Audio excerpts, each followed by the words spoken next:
So today on our Israel update, I want to welcome retired Colonel Miri, who's with the Institute on Counterterrorism at Reichman University, and a very, very important defender of Israel and a security analyst. I talked to her about 10 weeks ago, and as we were talking beforehand, in the last 10 weeks, there's been a series of geopolitical earthquakes in the Middle East, and I can't think of anybody better to talk to than Miri Eisen. Miri, welcome to our Israel update. Thank you so much. It's such a pleasure to be back, and we have so much to talk about.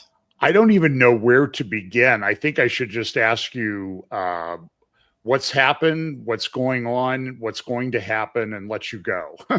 You mean just let me open my crystal ball, huh? Well, yeah, I want you to do the crystal ball thing at the end, or I think your analysis of where things stand. But let's talk a little bit. When you were here the last time, it's 10 weeks ago, we were talking about the just very recent events against Hezbollah in Lebanon with the beeper attacks, and Israel was starting to move into southern Lebanon. And then it's been revealed since that they had done, I've heard something like 700 operations or something in the year starting October 8th until they moved in the end of September. We've also had the ballistic attack, missile attack by Iran, and Israel's response, and then the earthquake in Syria. So maybe we can start with Syria. What do you see has happened? Evaluation of the Israeli response to that, and then how it's related to Lebanon or Iran, or however you want to handle that. So I'm going to start out with a man who has rebranded himself. And I think we've all already seen his photograph. I knew him for many years, and I'll discuss that in a moment, as Abu Muhammad al-Julani, which is basically the father of Muhammad, who comes from the Golan. That was his name. And he was very well known as an al-Qaeda figure, a Syrian figure inside Syria. And he rebranded himself from before December 8th, the day that is what's called the Liberation Day, but in the weeks before and in the years before. And now I'm going to call him Ahmed Eshara, because that's how he's calling himself. And it isn't about one man. What happened inside Syria is not about a single human being, but what happened in 11 days, which is the total collapse of the Bashar forces. And I say Bashar forces because they weren't only Syrian, and the only thing they really had in common is that they all supported Bashar al-Assad as the very horrific dictator of Syria. So al-Julani is the symbol, or Ahmed Eshara as I called him, of the new Syria, but I don't yet know what that new Syria is. So let me dive into it a bit more. Syria is a country that has bordered Israel from before the establishment of the state. They bordered British-mandated Palestine, and in 1948, on May 14th, when Israel declared itself, Syria declared war against Israel, and it's different in that sense than Jordan and Egypt that have since signed peace treaties with us. It's different than Lebanon, that aside from the 1948 war has never really fought against Israel. A lot of other forces have. Syria as a country has been at war with Israel from 1948.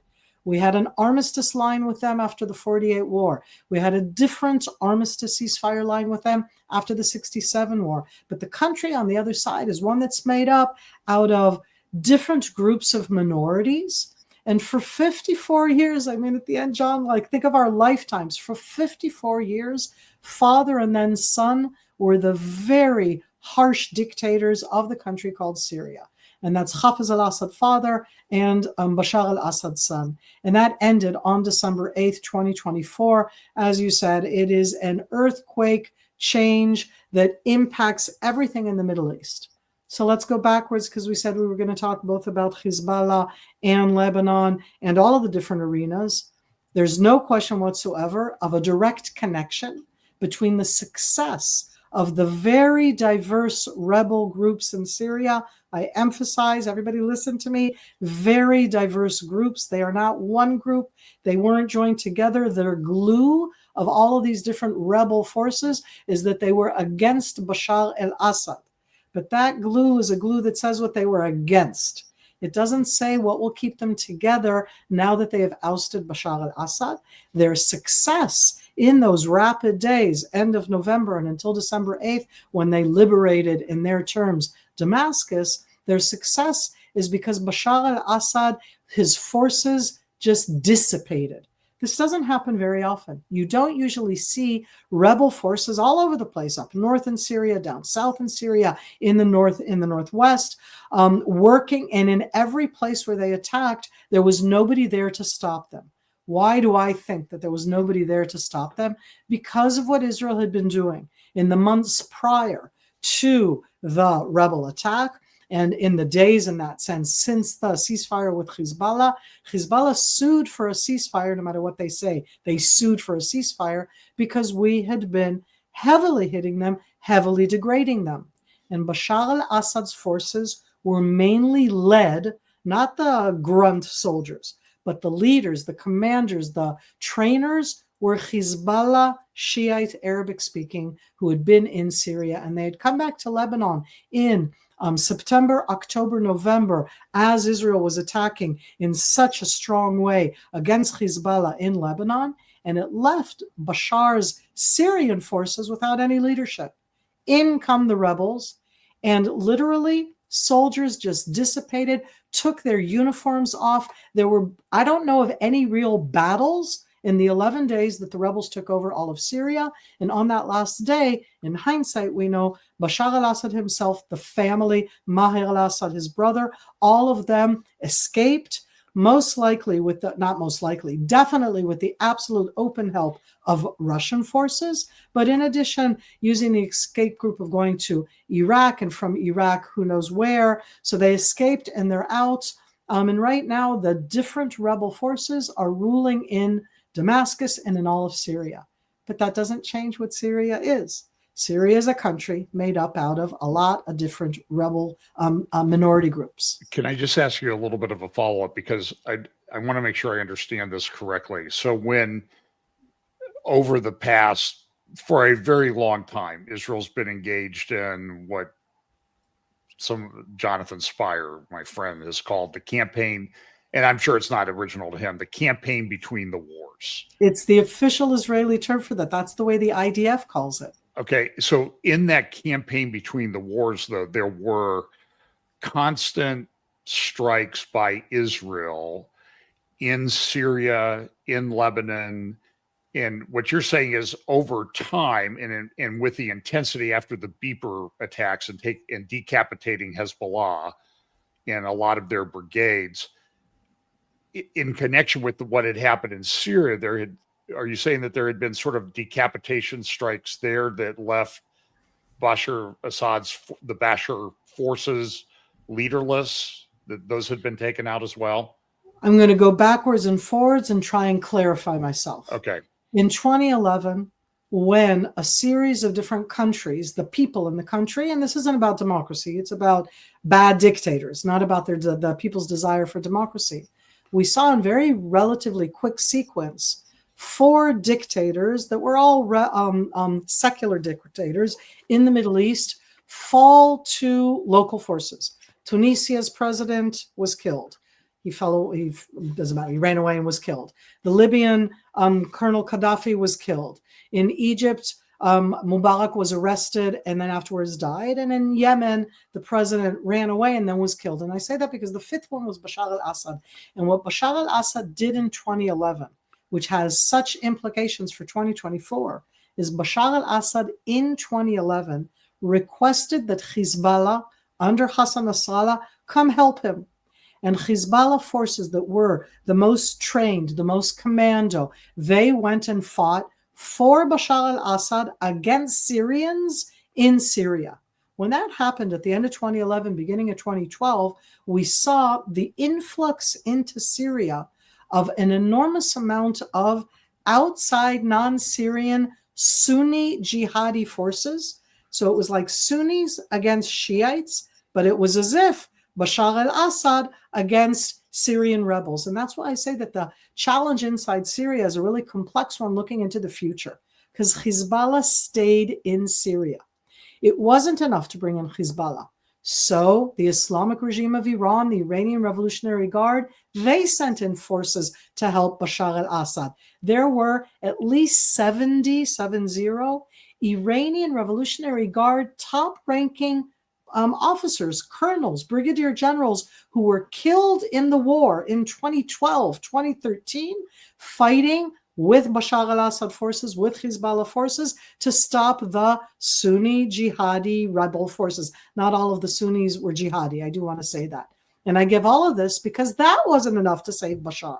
What saved Bashar al-Assad was when Russia stepped in from 2015 in a very overt air campaign where they bombed the city of Aleppo out of existence and they bombed the other rebel strongholds. The rebels were not united. The only thing that united them is that they were against Bashar al-Assad. They were very diverse, very different.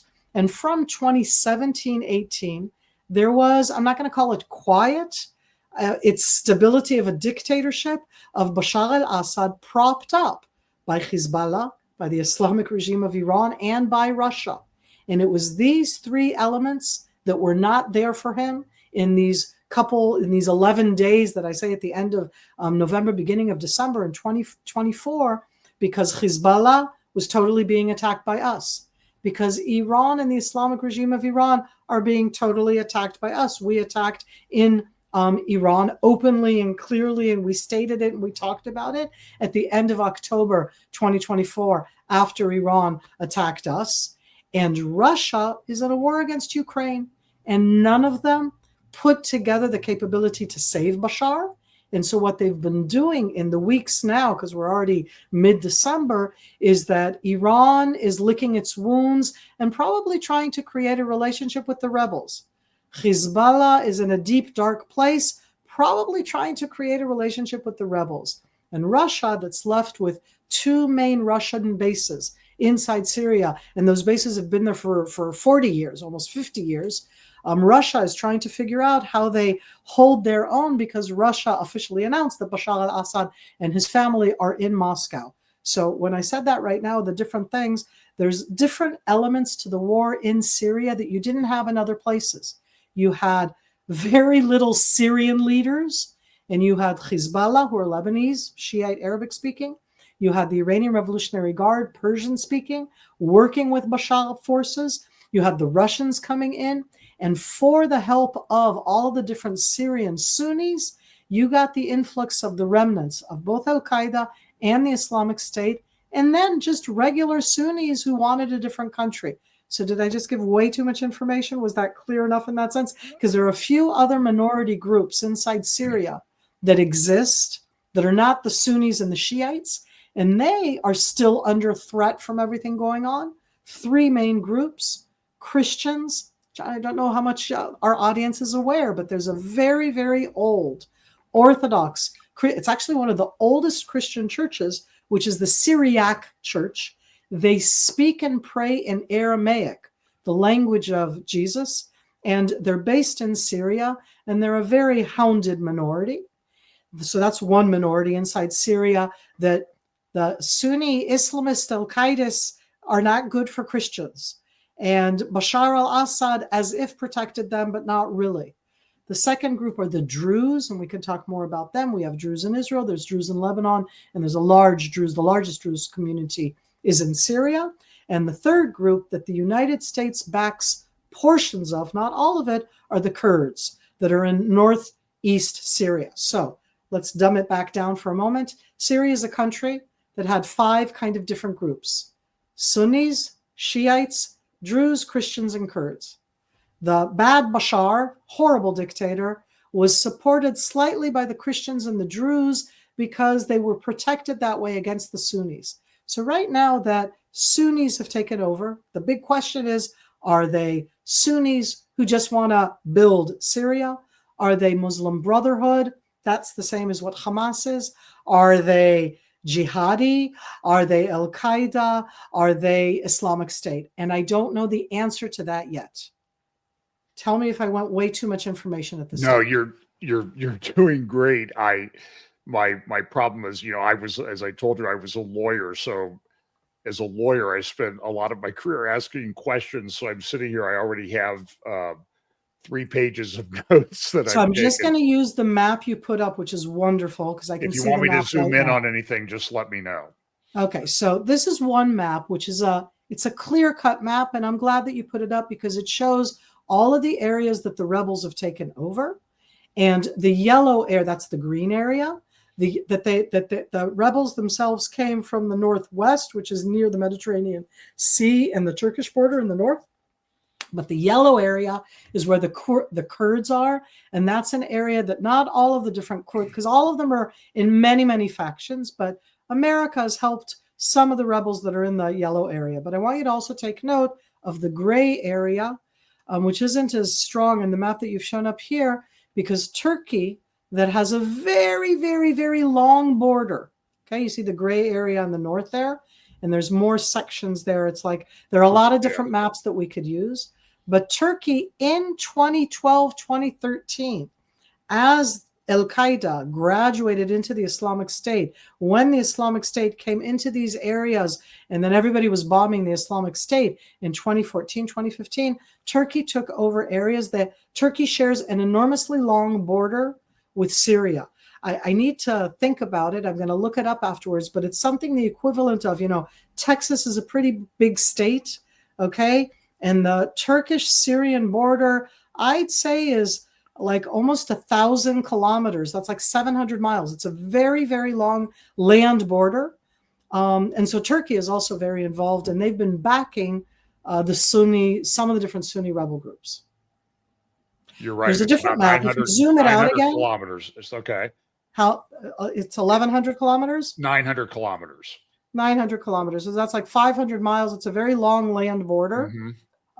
But as we zoom out at this again, that green to me is a little misleading, because in the green, until including right now in this fighting, there are at least 1,000 different named rebel groups that all of them, what they have in common is that they are Sunni. They have different names. They have different leaders. They all wanted the weapons that Bashar had gotten from Hezbollah, from Iran. Bashar had allowed the military bases in Syria to become military bases of Hezbollah and the Islamic regime of Iran, of the Iranian Revolutionary Guard. And what Israel did in the last 2 weeks, and this is very important for all of us to understand, is we bombed and destroyed the weaponry and the bases that were the Bashar Hezbollah Iranian bases. We didn't kill anybody. Those were the bases that they'd been overrun, but the weapons were there. And we in the IDF said at this stage that we've attacked 600 different air attacks over a period of 2 weeks. It's unheard of. But what we did is, instead of the 1,000 rebel groups trying right now to fight each other and to get to all those weapons, instead of those weapons, some of them weapons of mass destruction, chemical weapons, biological weapons, instead of those weapons falling into the hands of jihadists, there are jihadists there, Islamic State people there, and finding those weapons in Turkey on the one hand, or in Iran, or on the other hand in Germany or in Paris, we bombed them out of existence in the last 2 weeks. And we also took some land in the northern portion of the Israeli Golan Heights. We took the high point of Mount Hermon. Anybody who's ever been here, been with me, you go up to the Golan, and then you go to the Golan, and now you're showing there that purple area of where Israel has gone into what was a DMZ, a demilitarized zone between Israel and Syria from 1974. We've gone into the DMZ. It's an area also where there are United Nations troops, but the most important part of it is that northern purple area at the top of Mount Hermon. Again, just to give you an idea, it's just under 10,000 feet high. It's one of the highest points in the entire Middle East, 2,820 meters above sea level, almost like 9,000. I mean, just think about that. How many places in the States reach 10,000 feet high? And we wanted the high topographical point so that we would not have rebels on that point looking at us. And so we've taken a lot of action in the last 2 weeks. We didn't kill a single person. We destroyed enormous cache of weapons and arsenals, and we destroyed the military and Air Force bases. And last but not least, by doing so, we completely destroyed the land supply route from Iran to Syria. We didn't destroy the Iraqi portion, but they don't have any of the stops along the way that they had in Syria. We destroyed them. And Hezbollah's new Secretary General, Naim Qassem, who now is the one we get to listen to in his monologues, and he alluded to this just this last week where he said they've destroyed the land supply route. They're very aware inside Hezbollah that what we did means that Iran cannot supply Hezbollah via Syria, that Syria is not that middle country, that we destroyed the weapons so they can't fall into the hands of the rebels. And I'm even going to add an additional point, is that Syria under Bashar al-Assad in the last decade started in and around 2012, 2013, but it was totally like that from 2014. Syria turned into a narco state. We usually use that term about Venezuela. Sometimes some of other, I'm very wary of black mouthing or bad mouthing any Central or South American country, but Syria officially, Bashar al-Assad's brother was the King Don, can I call that, the head of the mafia. And what were they exporting? They were exporting drugs that were made in the Syrian pharmaceutical industry, meaning they were making illegal drugs and exporting them. And they exported them to the south, it's to Jordan, and then afterwards Saudi Arabia. To the southeast, it's to Iraq on the map. And then further south, you get to the area of the Gulf countries, the Emirates, Bahrain, and others. And the export of these illegal drugs by the narco state under Bashar al-Assad, that's an additional aspect that we did not destroy that right now, but the new rebel leaders, and first and foremost, the man that I spoke about, Ahmed Shara, is saying that they won't do that anymore because it was the main income for Bashar al-Assad's dictatorship. The reports I saw this morning, Mike Duran from the Hudson Institute put up some information that Assad had showed up in Russia with about $2 billion.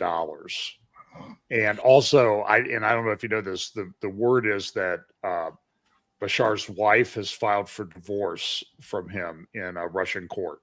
So I'll say two things. One is that the income from the Captagon is the illegal PEP drug that was outlawed in Germany and that Syria was actually producing in the pharmaceutical industry. That Syria had a very basic pharmaceutical industry, the kind that makes generic drugs, aspirin and toothpaste, and they literally changed it into the line for Captagon.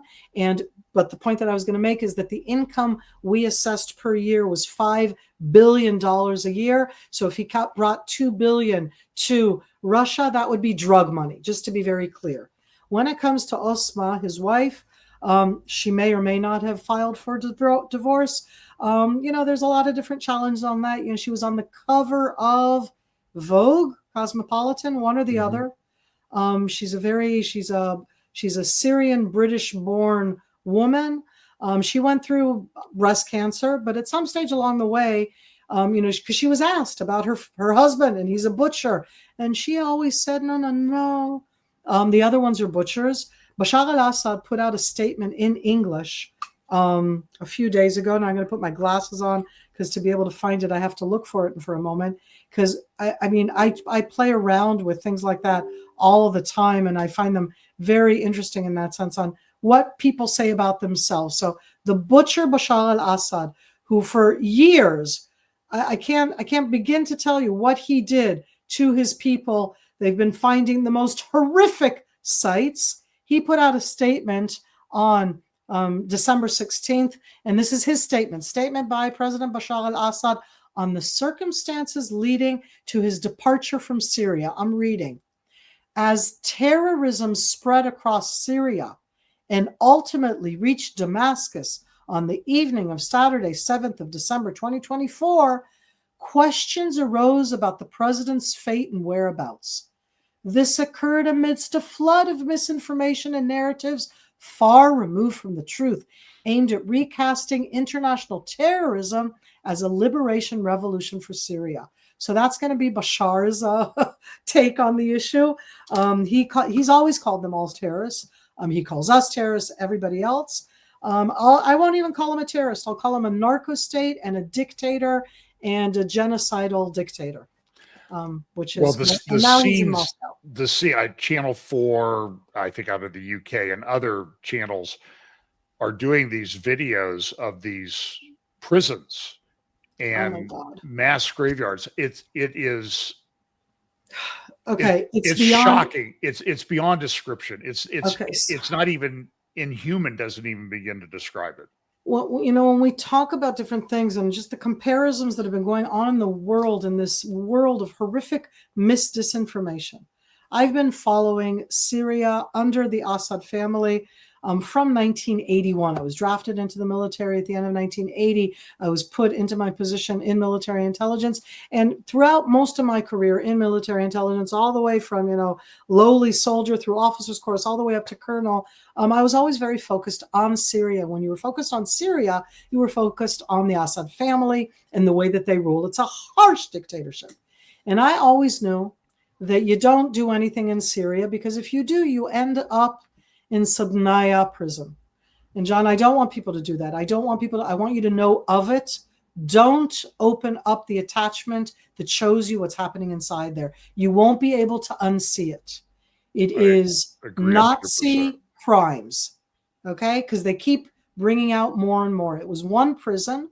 There were more than one. But in that one, you knew that if somebody was sent to Sabnaya, they say now that they think that approximately 100,000 people that were in there, and this included women and kids. They went in and released. There was a 4-year-old kid in there, and I don't know if he was born there or if he was arrested with his mother, but they did unspeakable things, yet including everything you've heard of the Nazis, meaning they had crematoriums, that bone crushers, the worst type of torture. 100,000 just in the prison. I haven't spoken about the fact that in the war in Syria, 500,000 people. In the years of the active war from 2011 to 2017, 500,000 people were killed in Syria by Bashar, his own people. He used chemical weapons against his own people in 2012. And so the end of Bashar is good. What Syria will be now is a question. I don't think we've seen any marches at Columbia or Harvard or UCLA about no, you're going to make me mad.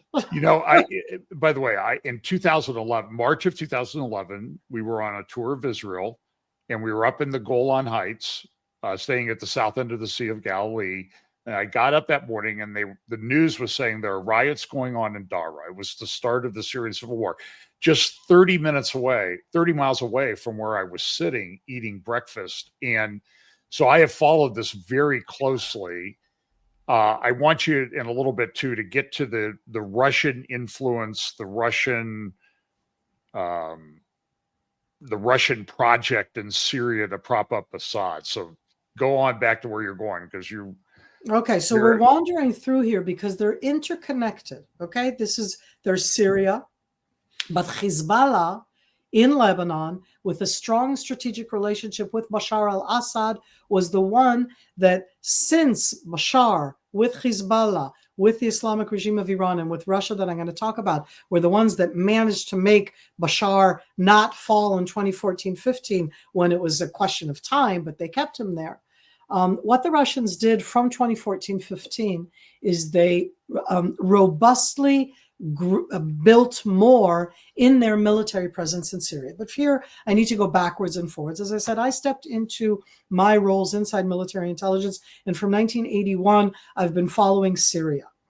The Soviet Union built the all-year-round Mediterranean Soviet port in the city of Tartus, which is on the Mediterranean Sea, north of Lebanon, north of Israel. They built that in 1981. So that port has been there. We're heading into 45 years. The Air Force Base Khamimim, which is further north, it's near to the seashore, the Mediterranean seashore city of Latakia, but both of them are sorry, on the western side of Syria, near the Mediterranean Sea. Both of them were Russian-held positions. As soon as the Soviet Union disintegrated, Russia continued the relationship with Syria, and they continued to hold the port, which was not, Russians come into a Syrian port. It was a Russian port. No Syrians were allowed into it.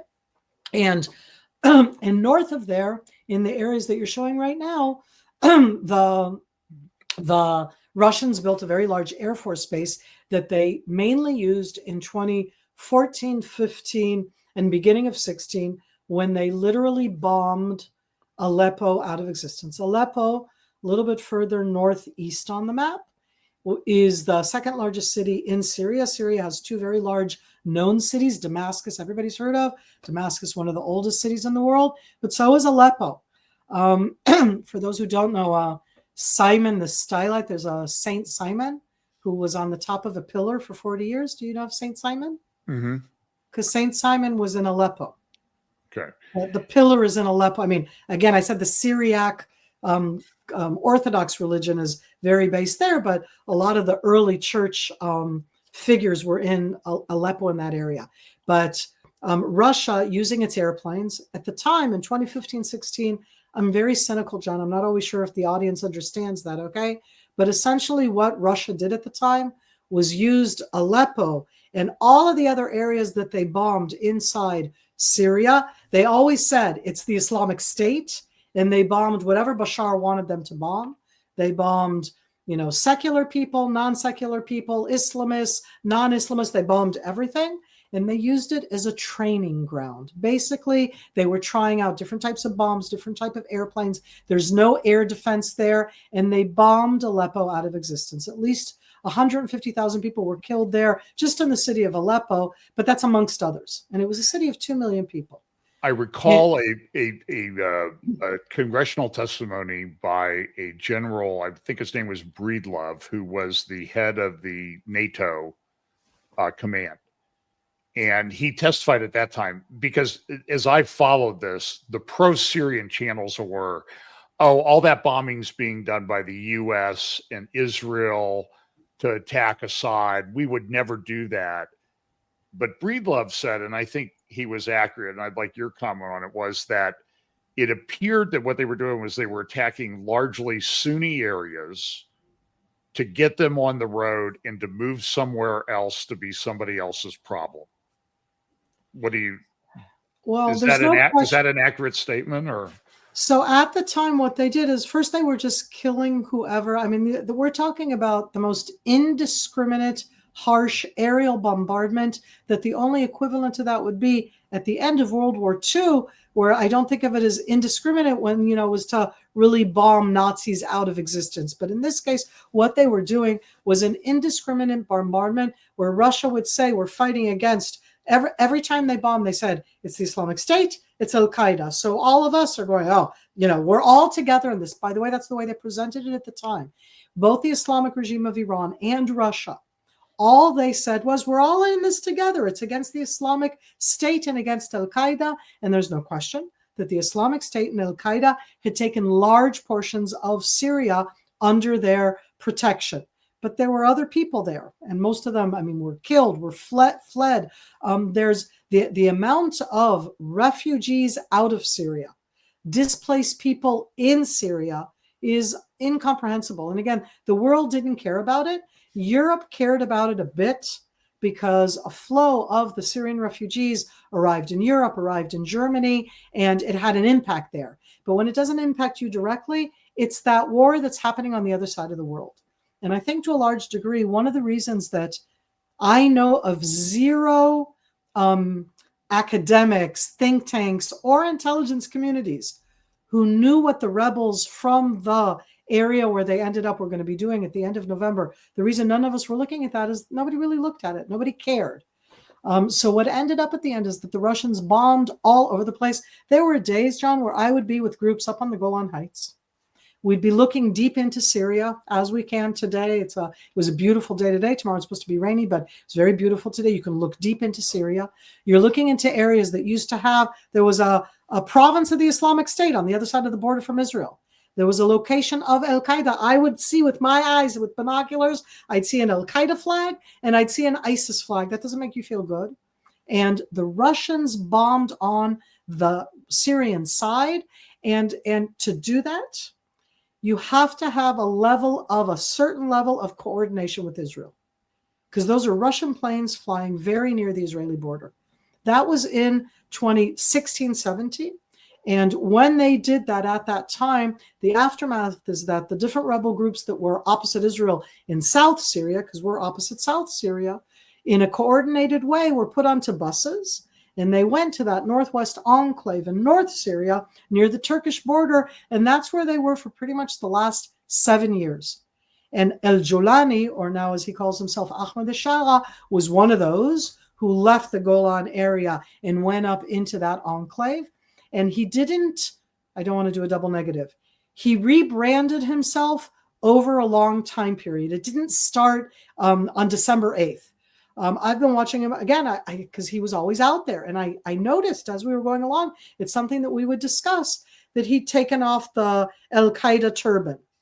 And then he was still wearing different types of things, but you could literally see in his haircut, in the way he was holding, the way he was trimming his beard, in the clothes that he was wearing, in the statements that he was making, that he wasn't bringing out the al-Qaeda rhetoric. That doesn't make him a good guy.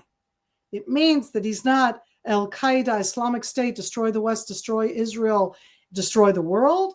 He is a Muslim Islamist. He wants Muslim Islamist law, which at least that's what was in that enclave until 2 weeks ago. And they've taken all of the figures who were the ones that were running that area. That area had around 2 million people in it.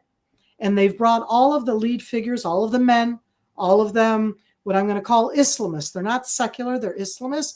They're not Islamic State, they're not jihadi. Well, maybe they are, but they're Islamists. And they've brought them all now to run all of Syria. I don't know how that's going to work. So what are they going to do with women? What are they going to do with secular? What are they going to do with the minorities? And right now, how many days are we before Christmas? 6 days. For the first time since 2011, because under Bashar al-Assad protected the Christian minority. The Sunnis totally were killing the Christians in Syria. And in these last few days, both in Aleppo and in other cities, the Syrian Christian community, for the first time, as they say, since 2011, have put up decorations, are having celebrations. So that's a big change, but I don't yet know if that big change is really big, if it's going to be something that all of them are going to support. Are there going to be jihadi extreme groups that are going to oppose this? I don't know. It's all, and right now, as Israel, after October 7th, 2023, I don't know means I'm going to be sure that I can protect myself just in case it goes down the bad road. And I'm going to hope for the Syrians that it goes down a different road. Could it be that, I've been reading some of the statements coming out, and again, you're right, there's 1,000 different groups that are all issuing their statements, and some are saying, we've got Damascus, now we're moving on to Jerusalem. And then some are saying that we'll protect the Christians because they will pay taxes. No, and others are also saying that we want to have a new Syria, that we're not Bashar. That doesn't, I think that sometimes also we have to understand how we're talking. You and I are talking. I come from an American background. You're in the United States. I'm in Israel, a full-fledged Western type democracy. We always think that everybody is aspiring to be a Western democracy. And I don't mean this in a, as I say, I want to be very clear on what I'm saying. That isn't so. Not everybody aspires to be a Western democracy. They want freedom, but there are different ways to define freedom. Some people define freedom not in the individual way. They define freedom in a collective way. And again, I know that doesn't sound good to a lot of ears, but there are different ways to look at it. And I'm saying that because al-Jolani, Ahmed al-Shara, has done in the last week, I can only call it as somebody who was a spokesperson for the prime minister. The man is doing a media blitz.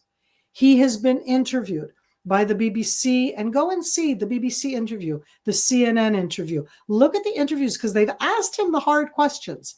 And he has tried to show himself as being Muslim, Islamist, but not extreme. And all of the voices that you're talking about are absolutely there. And I'm worried on two things.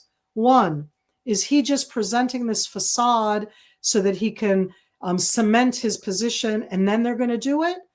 Maybe he's really changed. And if he has really changed, then the other elements that you were quoting before, the ones that say that this is to get to Jerusalem, the ones that are saying that what they want to have is strict Sharia law, and then there's going to continue to be a war in Syria, if those elements are the ones that are going to take over. I don't know yet. My crystal ball has not told me yet. Well, but you've been involved in, you're one of the most important people that I can think of in terms of counterterrorism and intelligence and security and analysis in Israel. And you mentioned you've seen this guy for a long time. I mean, if you were ranking him in the upper echelon of the Islamist leaders that were in Syria during the time of Al-Qaeda, al-Nusra, the Islamic State, where would he have ranked during that time? If you can do that. If you can bring up afterwards, I have it if you want. I don't know if I can share it afterwards. I'll send it to you. The United States of America has a lovely poster that shows him to this day. It hasn't been canceled yet, where there's $10 million to bring to the arrest of the founder and head of HTS, which is Hayat Tahrir al-Sham.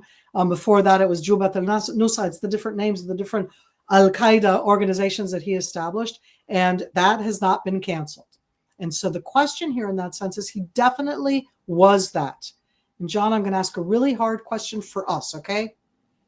Did he change? I don't know. And I say to myself at the end, if somebody renounces terrorism, okay, I'm asking it, do I believe them or not? And I say that because at the end, if I don't believe it, I'm living that I have to live forever in that aspect that nobody ever renounces terrorism. Nobody ever does that in any way whatsoever. I'm not sure what I want to, as a counterterrorism person, I'm always very, very wary of people who change their way. And on the other hand, isn't that something basic that we all want to know? That they do, but here's the exact same one, okay? And that's what he looked like. And if you bring up afterwards what he looks like today, it isn't that he just took off the turban. It isn't just that he's trimmed down the beard. He most definitely talks Muslim moderate. He's not Christian. He's not Jewish. And that question there for me is, for example, Islam as a religion. I'm not part of that religion. You're not part of that religion. We can have lots of opinions about different religious faiths. It's certainly an Abrahamic religion. They have a very strong connection to Abraham. But in it, as of now, okay, as an outside scholar who is not of that faith at all, the 50% of their constituents, called women, have zero status. Zero. And when you go to Islamist law, just basic law, because that's what's in Saudi Arabia, that's what's in Iran, and in other Muslim countries around the world, that to me, I'm like, really? So I don't know where he's going to go, because he, in his meetings in the last 2 weeks, has done things that in Saudi Arabia and in the Islamic regime of Iran, at least in the last decade or so, I have not seen. Meaning, the German contingency went to meet him. There was a woman there, and she's wearing a suit, and she's totally wearing her clothes, and not head covering, not any kind of thing like that. Same goes for the British contingency. Now, none of them have come and recognized HTS, but that's the Hayat Tahrir al-Sham. That's the organization that he's the head of. But I said there are 1,000 different organizations there. So I don't know. He has made statements. His statements are very different from what his statements were very clearly a decade ago or 7 years ago. Has he really changed? I do not know. I do know that I border Syria, and that a stable run country is much better for me than a chaotic war driven country. Yeah. And I didn't say the word democracy. Right. So my view on al-Jilani is, it's kind of interesting you mentioned that about his beard. Richard Engel at NBC did a video this morning where he visited Assad's palace in Damascus, and he went into Assad's private barbershop. And so my thinking was, so al-Jilani is one visit to Assad's old barber chair away from looking like Zelensky. So you know what? I'm not. That's very interesting because he's wearing the same. You're right. He's wearing that same clothes. It's that paramilitary kind of thing where he looks military, but it's not. Very interesting point. And I'm watching it. And as I said, we're still in the process. But I'm going to add something because it's me, which means I hope he's changed. I wish them a different future, and I don't think that it will work that way. I think that Syria fragmented so harshly from 2011 and on that even though everybody is really tired, they're going to want a quick fix. And in the last decade, the money came from narco money. And if they don't continue the narco money, they have no income, then it's going to be a really hard place to be in. And if they go back to the narco money, then they're going to be using the exact same bully forces to export the drugs. And the world's not going to be with them. And if they don't go to the narco money, who is going to help them rebuild this totally fractured, demolished country? So I want to ask you, and it's very easy for this to go on for a long time because it's fascinating, but it's real world stuff. It is. And it has impact, especially, you living in Israel, a very small country right on the border of all of this. Tell me a little bit about Putin. I saw you do an interview with someone, I don't remember, when I was doing prep for our last talk. And in it, you had said that you had met a lot of world leaders and you had been in the presence of Putin a couple times. And I think that you used the term scary. Tell me a little bit. He's literally the only person I ever met and shook hands with that it scared me. But why did Russia just, I mean, I know they're tied up in Ukraine and they're all over Africa and doing all sorts of things, but why did Russia just fade away? I mean, I don't understand how the whole Syrian army, the Iranian contingents, the Hezbollah, and the Russians, which I don't know that they had more than a couple thousand people there at the time, but how did they just all fade away so quickly? I think they cut their losses. It's one of the reasons that right now I think that both Russia and the Islamic regime of Iran and Hezbollah are all trying to reach out to al-Jilani. I don't think it's just the British and the Germans and the Italians, let alone the Emiratis and Sauds and Qataris and Turks. I think it's also the axis of evil, the Shiite axis, I think, and Russia. Russia wants the bases. They cut their losses with Bashar al-Assad. It was like you can prop something up to a point. And after that, you stay with what's most important. And what was most important for Russia is the year-round naval base on the Mediterranean Sea. I'll remind us all that in 2014, when they invaded Crimea, in 2022, when they invaded all of Ukraine, one of the main things that they're talking about is because they want to be on the Black Sea. And from there, you have an exit to the Mediterranean. We're talking about an all-year Navy, right? But to get from the Black Sea to the Mediterranean, you have to go through the Bosphorus. That's controlled by Turkey. That's a little complicated. It's much better to have a base where you're in the Mediterranean Sea and you're not hindered by anything else. And so you cut the losses there. So you just mentioned, I think, one of the other components of this is Turkey. Turkey, as they have rebranded themselves. Yes, it's been rebranded. And I've seen the maps that Erdogan's been using that seem to keep moving the border a little bit further south. And I know about his, whatever that the blue homeland thing, that he was going to take over the Eastern Mediterranean and that type of thing. Very Ottoman Turkish. And it's clear what he's been done. And he put up a post on Twitter just before we started. Like, we've been at this for 22 years, and you people out there in the West, and you don't really understand what we're doing and what we're all about. So what do you think he is all about? And is he behind some of these Islamic groups? Because, Miri, they came into Syria they didn't see things unwinding in Lebanon for Hezbollah or anything like that. They had to have, you're a military person, they had to have planned this for 2 or 3 years to do. I'm going to tell you, I'll give you an example similar to that.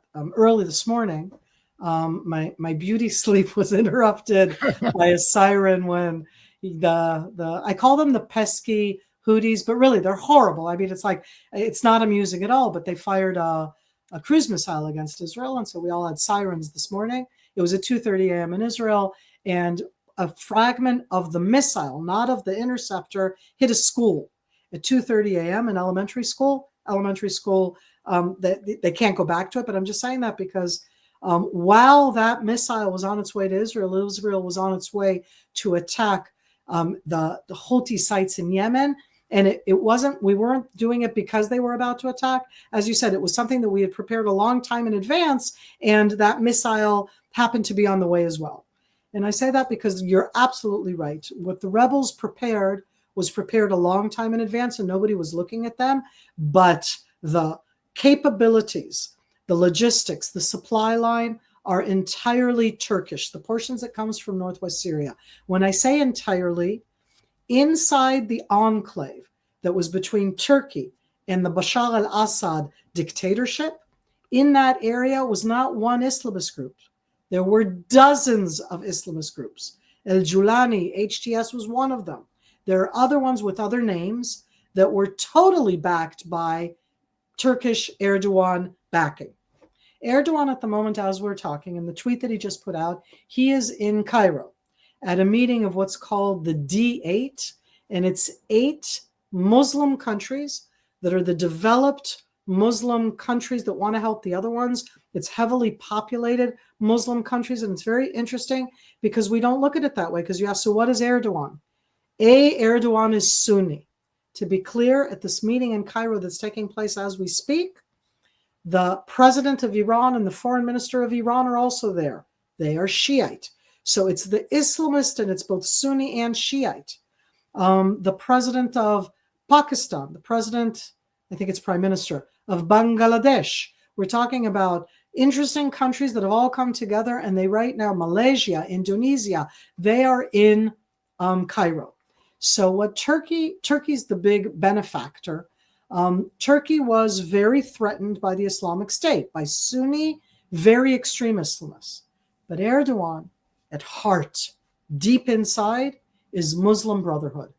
And I've suddenly segued into a totally different world because, John, Hamas is Muslim Brotherhood. And suddenly I've jumped from, we were talking about Syria, and we were talking about Hezbollah, and we were talking about Iran. And here's the picture right now that's from today of both Abdel Fattah al-Sisi, the president of Egypt, and Erdogan's in the middle there. You have, as you see, all the men, though there is a woman in the back there. And I just say that because when we look at this kind of a thing, that's a whole different, I don't want to call it front, even though it is. There's a coalition of the Muslim countries in the world it's an organization of 53 Muslim countries in the world. It's always off everybody's radar, but every time they get together, only statements that they put out are against Israel and Jerusalem, every single time. A meeting like this that's getting together right now is in the aftermath of Syria, and it's at that core question, who's going to rebuild Syria? But those aren't the countries that can rebuild Syria. None of them have the capacity. The Emirates probably have the money. Qatar probably has the money. But you need heavy duty to go out there. And I say that because Russia, we think Russia may try to help out. What if China steps into there? China loves stepping into economic arenas where they gain benefits by rebuilding. So Russia is there because Russia wants and needs to be there. Turkey has a very long border. And just like I said that I don't like bordering chaos, I absolutely understand that Turkey does not want to border chaos as well. But Turkey under Erdogan is Muslim Brotherhood. And my new fear, and I hate this being about negatives. I mean, I want it to be happy for the Syrian people, and I can be happy for them, but I see a lot of challenges, is that in the first When Hezbollah accepted the ceasefire, and I say sued for the ceasefire, they needed the ceasefire, not Israel, on November 25th. When that started in that sense, when Hezbollah went to the ceasefire, and that was an immediate weakening, strong weakening, both of certainly Hezbollah, through that of the Islamic regime of Iran, but also of the backing to Hamas, because Hezbollah was the one that was out there fighting with Hamas. Now it's only the Houthis from Yemen. And I say that because that was something where suddenly I saw a certain momentum where perhaps Hamas leaders were like, okay, enough is enough. We're going to have to, in some way, agree to a ceasefire because they've been so stubborn. Oh my God, they've been horrific. And that was around for 2 weeks. And then, since the Islamists have taken over, the terms, the terminology, the framing of what's going on in Syria is very Muslim Brotherhood. And that strengthens Hamas. Hamas leaders that live in Qatar, and some of them live in Turkey, they live in Qatar and in Turkey because Qatar and Turkey are the two big supporters of Muslim Brotherhood. So that if Turkey's stepping in, let alone if Qatar is stepping in, that strengthens Hamas. That's horrible news. Well, let me ask you this, because I've seen it suggested. And we're going to be going towards the end. Okay. My friend Seth Vansman talked about the fact that he sees Turkey and Qatar behind what happened with Hamas last October 7th. At least that's his theory. Do you have any comment on that? Hamas built I'm going to start over again. A terror organization needs money, funds, needs weapons, meaning sometimes those who give the money are also the ones who give the weapons, but it doesn't have to be the same. And there's no question whatsoever that Qatar gave money. Iran was willing to supply weapons, but it isn't that Iran did what Hamas was doing. They were willing, they met on the same point of destroying the state of Israel. When it comes to Turkey, it's a different type of support. It's an ideological support, and it is one where in the world opinion world, it's a very difficult one. Turkey is a member of NATO, not Qatar. Turkey sits inside a lot of different places where all of the ones around the table view Hamas as a terror organization, and Turkey did not. And that means that even inside NATO or inside any place where Turkey is a member, Turkey is going to push back on the designation of Hamas as a terror organization. And that means that has a lot of impact when at the end, the actions you can take, the sanctions that you can put, but mainly also in that sense, who supplies the weapons and how you stop that. I do not think that Erdogan in any way had something to do with the October 7th attack. I'll even say that, no, I'm not going to go down that one.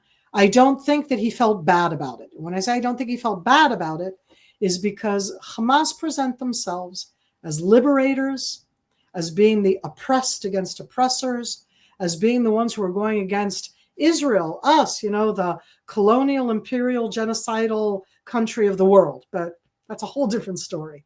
And Erdogan bites into that. But John, at the end, and I don't know how to really, we have not cut off diplomatic ties with Turkey. Turkey, under Erdogan, has not cut off the diplomatic ties with Israel. Other countries in the aftermath of October 7th have cut the diplomatic ties. And so it's a very odd thing, that meaning there are common interests. But yes, Erdogan at heart, ideologically, thinks that Hamas is like him, that they will have what they are going to call a country, he'll call it Palestine, or Turkey in that sense, that will have a relationship of Islam within the states, certain level. But that doesn't make it any better. I don't think that they were involved. I think that Qatar funds everything. And Qatar is a very challenging element, but it's there. You have an enormous, as far as I know, U.S. base in Qatar. It isn't something that you just cut off, because there's in Kuwait, there's in Qatar, there's in Saudi Arabia. They have a lot of gas. It's like you don't just cut things off. I agree. Well, we could go on.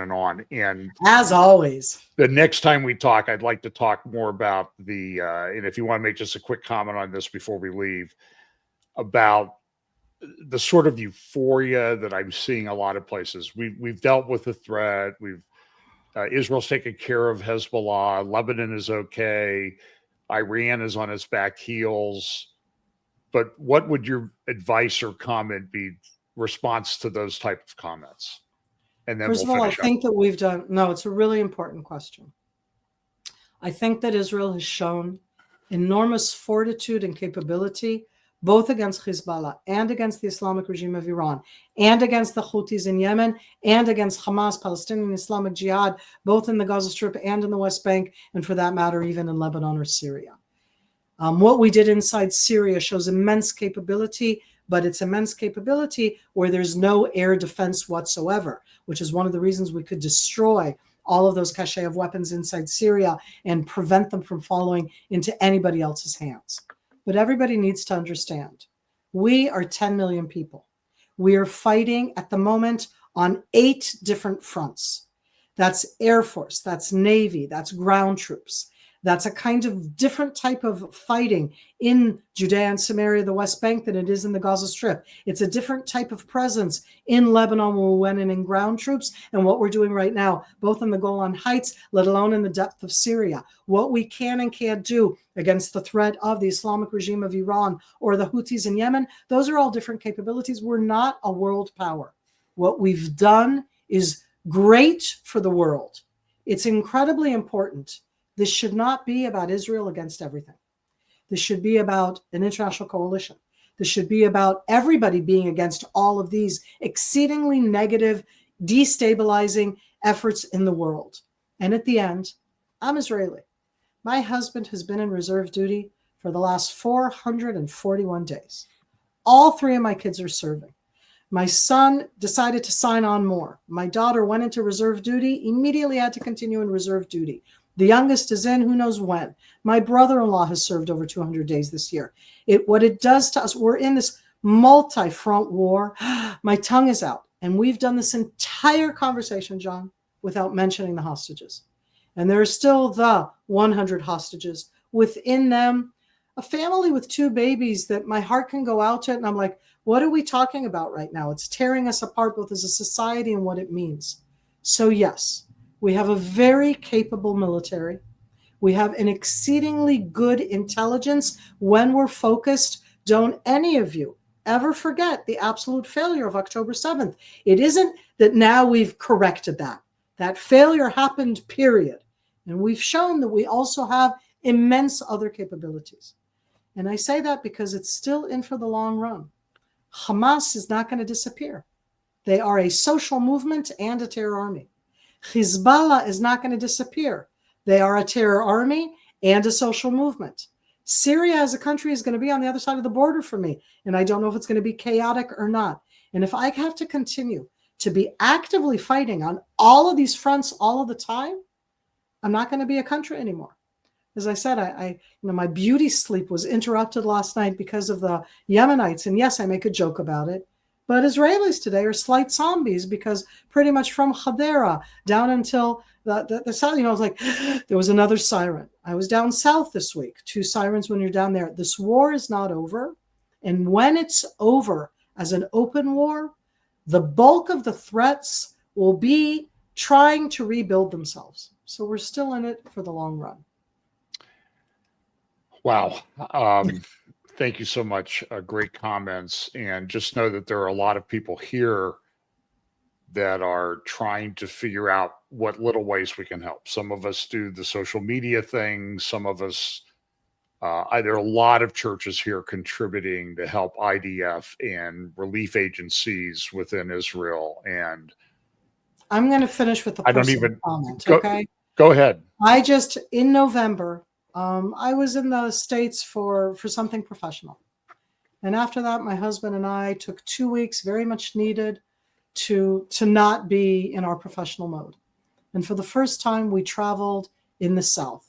We were in Georgia, Alabama, Mississippi, Louisiana, and Texas. And I've been to the States in this last year a lot. And as you all know, there are all sorts of different places to go to, and they bring me in to contend with some. I felt loved. And that that was just the most wonderful thing. Everywhere I went, said I was from Israel, and Christian loving people hugged us, received us. We were so thrilled because, and I don't know if you know that we know that, it made me felt so much stronger after those 2 weeks, that love that I felt in the areas that I was in. And I'm sure that that's true in all of the places that you're talking about, John. And I can just say, thank you. It makes us stronger. We still have challenges. And again, not everything is negative. We also have to always remember that. If we always look for the negative, we may not see the opportunities. But we're not going to close our eyes. We're after October 7th, 2023, and we're going to see where this all develops to. So thank you all so much for being so involved in our world. And thank you for taking the time to speak to us, Miri Eisen. Thank you so much. I'll have links in the show notes to where people can follow you. And I'll look forward to doing this again, hopefully not in 10 more weeks, but hopefully sooner than that if we can arrange it. Who knows? We have a lot to talk about. Always. Thank you so much again for the platform. Shalom, shalom.